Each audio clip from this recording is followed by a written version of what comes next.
Hi guys, I am Sunit Roy, an 18-year-old Android developer with 1 year plus experience in Android.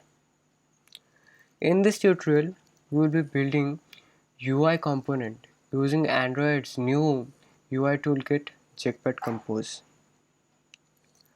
This tutorial is ideal for people who haven't built a Jetpack Compose app yet.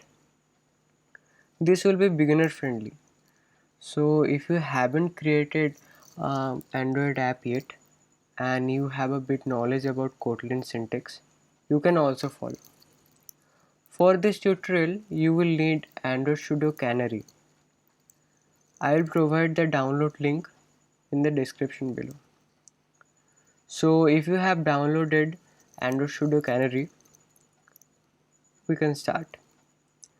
To create a new project, select new project and then select empty compose activity and click next, and then give name to your project. I will name it my first compose app and then click finish, and the project will start building itself. So the project is built now. I want you to look at the set content block. Usually it defines the layout XML file, but in Jetpack Compose we define UI by calling composable functions, and then Jetpack Compose transforms those functions into UI element using a custom Kotlin compiler plugin. For example, greetings takes Android as a parameter and passes that parameter to the text function, and then the function adds text element to our app. As you can see, in the latest version of Android Studio Canary, we can have a preview of our composable functions within the IDE instead of installing the app to an Android device or emulator. Alright, so let's create our first composable function. So first remove this greeting function from here and write composable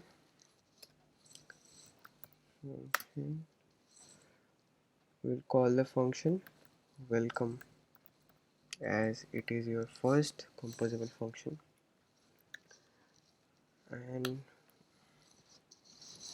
what it will do is have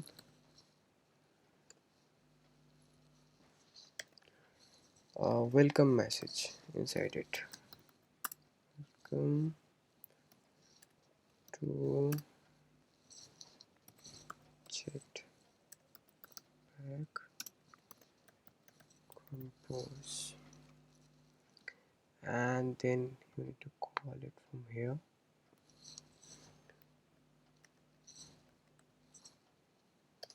Yes, and you also need to add it here so you can see the preview on the right side.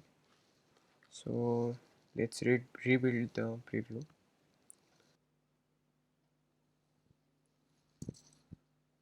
So as you can see, the preview is rebuilt now. Let's see what happens if we add multiple text element to this. So I will copy this and paste it twice. This will be Sunit Roy, and this can be Android, and let's rebuild the preview. As you can see, this has created three text elements inside the content view.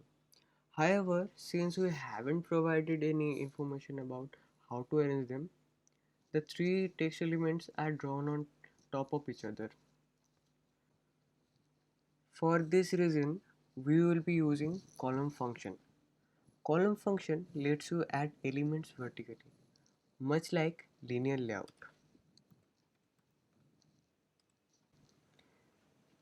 You need to define column here, and you need to add all of the text elements